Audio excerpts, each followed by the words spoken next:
3 weeks is a little bit too long to be away from the family, and a little bit because our spouses get a lot of responsibilities to handle stuff.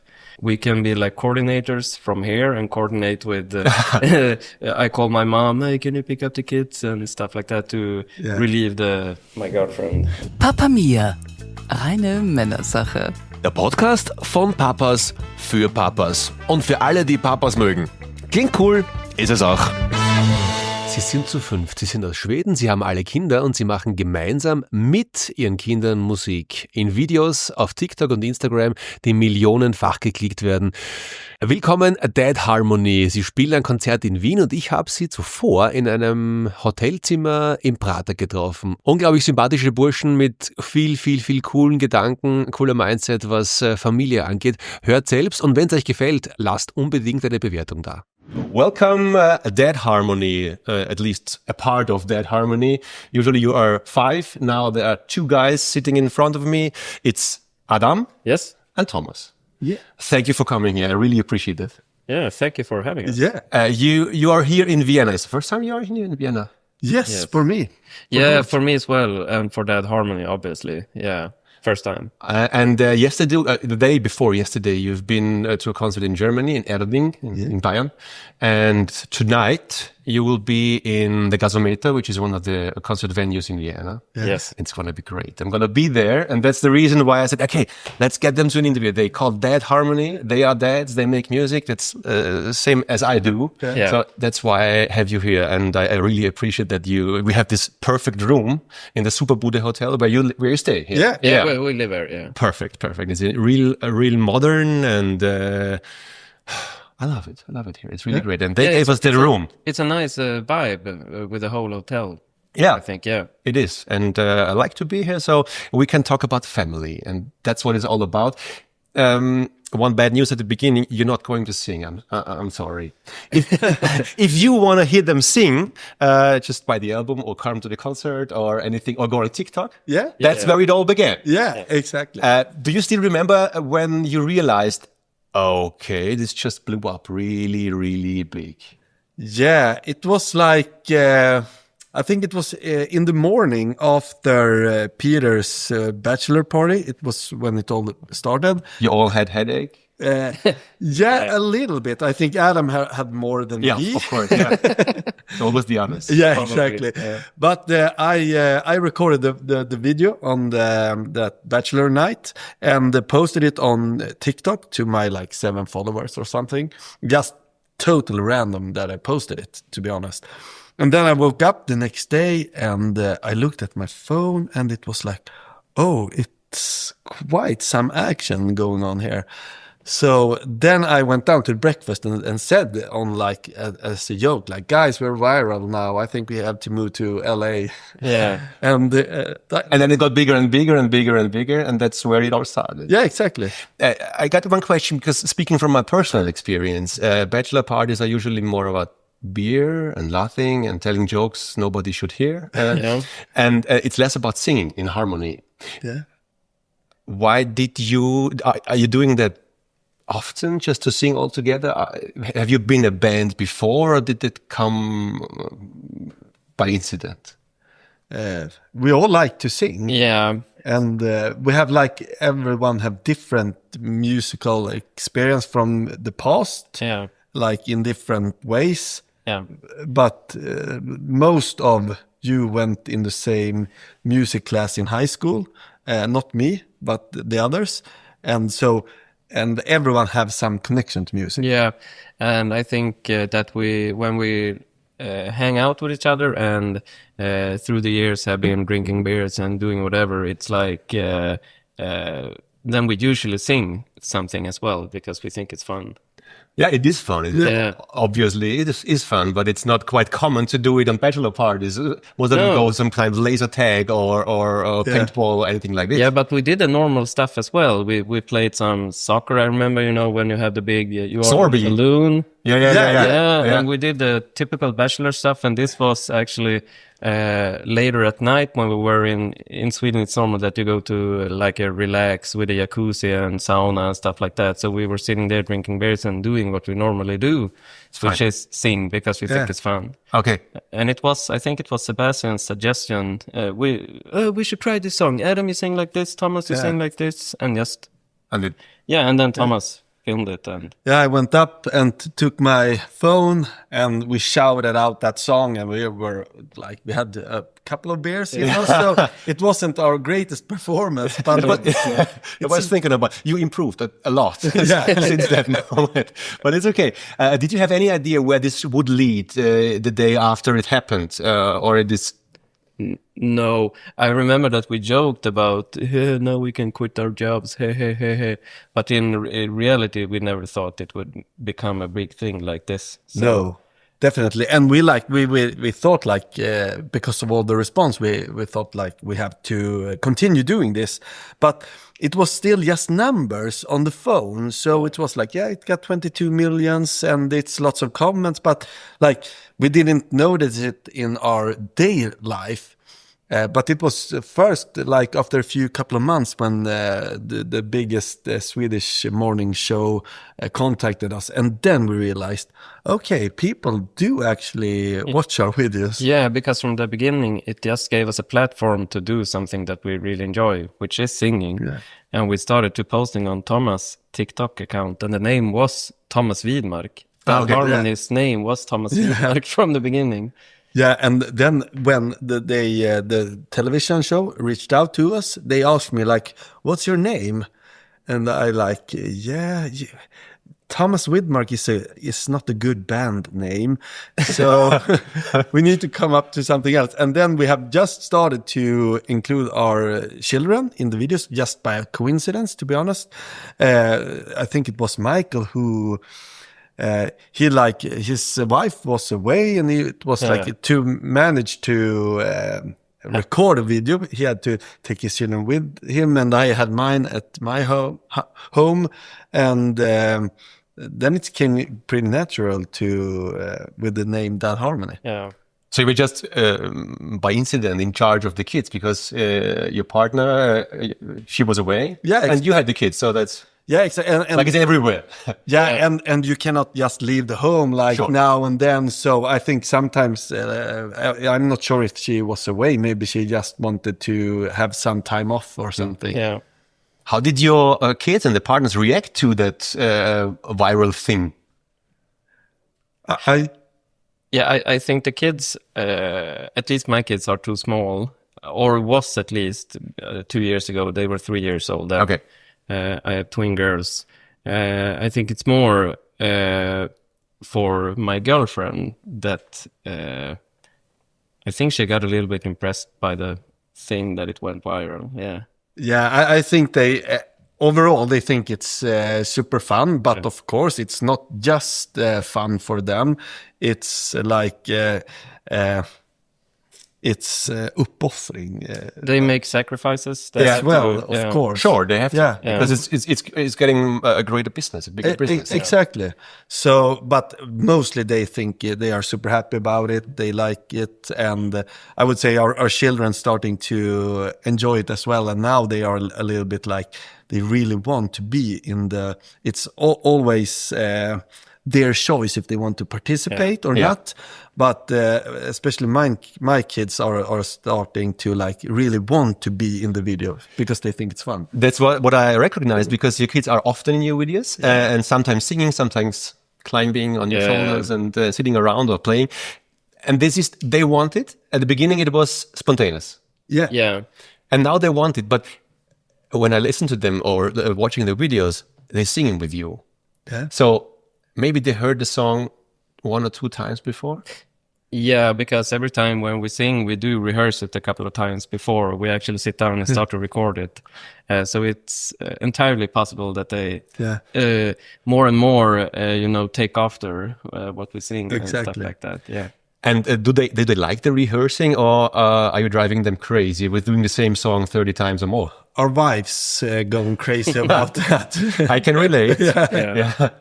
But no, I think the kids, when we rehearse, they usually run around doing other stuff. And then if they want to be with us when we film, we tell them, if you want to come, you can come now, or else you can go play somewhere else. Okay. So many times in our videos, when you see that we have one kid or two kids, there are often 5 kids running around somewhere else, doing something else. And do the rehearsals sneak into lullabies at the evening when you bring them to bed? Then you do the song again just for them to fall asleep? I sometimes sing lullabies for them, but it was more when they were younger. They are. I would like to sing more lullabies for them, but they aren't always up for it, to be honest. But I think I would be a lot of people who really, really appreciate that you are singing the lullabies for them. Yeah. Yeah. What did you sing for them? Like when I sing lullabies for my children, it's like can be like a Whitney Houston song or something. It's not like the typical. So you're not rehearsing in the lullaby section in the evening? No. Okay. We actually have sang a couple of lullabies. Yeah, we have. With that harmony. Twinkle Twinkle and Brahms Lullaby. Yeah. We have posted 2 videos. We tried a couple of times with Sebastian's youngest. She's like only a couple of months. Yeah. So when she was crying, we were trying to, maybe we should try a lullaby now. Twinkle, twinkle. But it didn't work. Okay. Kept She was just screaming. excited. We wanted her to fall asleep. And speaking from experience, I'm a musician too, and the hardest thing by doing rehearse dates with my colleagues, because we get 12 children, 5 group members, is that there are kids and we have to take care of them, and then find the right date for them is really, really, really hard. So it must be easier for you because you can take the kids with you when rehearsing. Yeah, definitely. Yeah, it's like so much easier, and it's like then our spouses get some free time and can do anything else if they want to, and it's much easier. Yeah, really, that you can bring the kids and they will be stimulated. Yeah, and they go play with the other kids even if they don't want to be. And they like each other. Yeah. Yeah. Whew. That's a really win-win situation. Okay, but now you're on tour. When did the tour start? It started almost 3 weeks ago. Yeah, it's 3 weeks in total. So now we have 3 concerts left. So we're going home on Sunday. Okay, so it sounds really exciting touring through Europe, but how do you handle it being away from your families? It's tough. I've never been away this long before from my family, so me neither. Of course it's tough, but if you compare today with like 20 years ago, we have FaceTime and stuff like that, so we can call our kids every day and talk to them. Yeah. And I would imagine that's made it easier to do it today than to do it 20 years ago. Yeah. But of course you miss them, and and I think like it's. If it's up to us, we wouldn't. We would prefer to have a little bit shorter, like maybe maximum 2 weeks or something. It's 3 weeks is a little bit too long to be away from the family, and a little bit because our spouses get a lot of responsibility to handle stuff. But most of us have pretty good help with the parents. Exactly. And, so we can be like coordinators from here and coordinate with, I call my mom, hey, can you pick up the kids and stuff like that to relieve my girlfriend. So you do that when you're on tour? Yeah, you still do the coordinating back home? Of course. Yeah, some of it. That's nice. Yeah. And not every day does that. So. No, but it's so easy when you can just call and I can ask my mom what we're doing today. Would you like to go with the kids and do something or so? Yeah. And there is some kind of ritual doing FaceTime in the evening or before the concert? Or?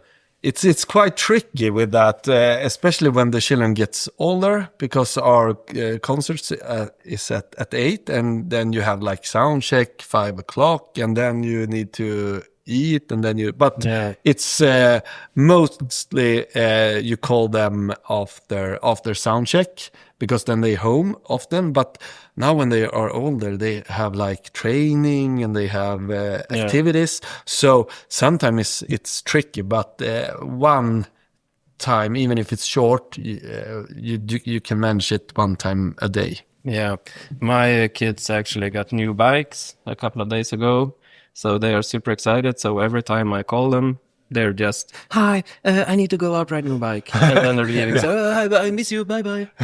But it's okay for you. You're safe, and they not really miss you. They got their bike. Yeah. They got their bikes. Okay. And is it difficult for you, or do you know if it is difficult when you switch back from this tour mode to dad mode? We talked about it earlier that like if we were like single guys and just coming home to the regular life, Everyday life. yeah, exactly. I think it would be a little bit difficult because you're in like it's a very surreal life when you're on tour, but now when we have our families and all of that, our children, we miss them so much. So I think it's gonna be quite easy. I'm hoping, but still, we like when we're going home. Then it's our spouse's time to have a rest. Yeah. So we cannot like. You cannot be as comfortable as you are on tour. Someone fixes the food, someone fixes with the car. Now we need to stand in the kitchen again and start making. and do more than before. Yeah, exactly. When you're back, then your spouses get the 3 weeks Exactly. tour. Exactly. So we are not coming home to relax. No, exactly. We're coming home to put in the work. It's just fair. Yeah, It's okay. yeah. It is because if it wasn't for our spouses, this would never be possible. Yeah. So we kind of owe them Yeah, definitely. to be extra great Yeah. partners. What's the next big thing for that harmony? What's the next big thing? We're coming back to Germany in August, and it's even bigger venues. Yeah, that's the first.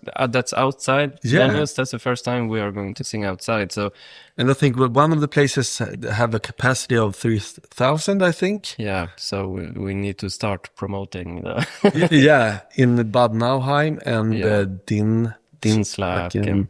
Okay, so you get to know the world, or at least Germany. Yeah. And we're planning to expand our tour as well. Like, hopefully, we're planning to go on like the big capitals in Europe, more big capitals like Rome and Paris, and because now we have mostly toured in Scandinavia and Germany. German-speaking countries. Exactly. Yeah.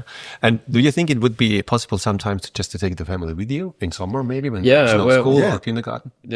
When we come back in August, we probably will bring our families with us. Yeah. Have they been to the concert? Sure, they have. Yeah. In They have Sweden. seen in Sweden, yeah. And in Oslo, you Yeah, brought in your Oslo. families, Yeah. But that's the first time in not Scandinavia they will see us. I'm going to come to the end because I don't want to take too much of your time. Some kind of category in my podcast, I call it Back to the Future. Yeah. Ooh, It's just... my favorite movie. Yeah, it is? Yeah. I have actually a tattoo of the clock. Okay. Back, where the lightning strikes Sure. the clock. I have the clock at the clock tower. Yeah. Yeah. Okay. Yeah. So okay. Yeah. Okay. And why it's your favorite movie? Just I don't know. I've been watching them since I was a kid. I really just like them, and I like the DeLorean car. I think it it's is super it's cool, great. and I think Michael A. Fox is amazing. Yeah, he is. Yeah, He is. I really There was a like documentary on Netflix. I've watched it. It's great. No, I haven't seen that. Yeah, you should. Then I need to see it. It's really interesting. Yeah. It's called just the Michael J. Fox movie. All right. So We it's about need to him check and it out. he Yeah. talking about the Parkinson's and Yeah. very, very interesting. But the category is about if you could give yourself a piece of advice when you were not at that yet. What advice would that be with all the knowledge you get now? Ooh, that's a tricky question. Yeah.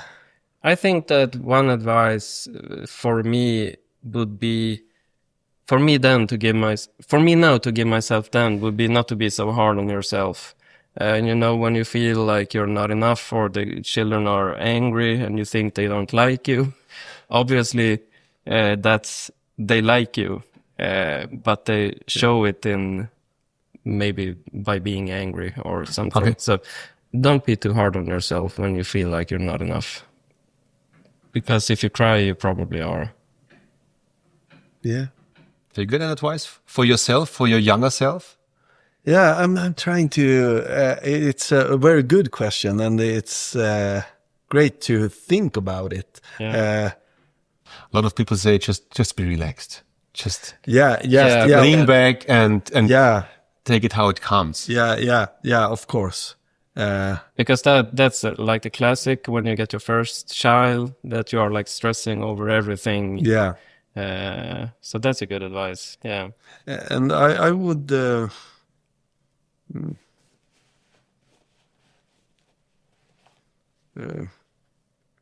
No, I don't. You were perfect. Yeah, seems so. No. Everything went perfect. That's perfect. That's okay. And two more last questions. Could you define? I couldn't find a perfect definition so I don't need one. But could you define who is a good father? What does it mean to be a good father? I think to be present. Yeah. That's very important. Like both physical and Emotional. Like emotional. Yeah. Exactly. And I mean, I think you can be a good father in many ways. You might think that you are a good father by giving your children whatever they want, for example. Yeah. But I think it's important to be a good father in setting boundaries and teaching them about life. And give them love as well. Yeah, love and affection is probably the most important thing. The children needs to feel loved, and that's kind of going back to my earlier answer. That even when you feel like they don't love you, you still need to love your children. Yeah. Yeah. And I think patience is one thing to answer your earlier question. Patience, I would say that would be the tip to my younger self. Have more patience. So be patient. This too shall pass. Yeah, exactly. And let them do things in their own pace, because sometimes you're like, oh, you want them to start walking and you want them to learn to bicycle, and sometimes it's like they have no stress. It's like They are in the moment. Exactly. Yeah. So They live right now. exactly. So have patience. That's That was a good one. yeah. And there is the last questions. There is on Spotify. There is a playlist created for the podcast. It's called the Papa Mia Playlist of Doom.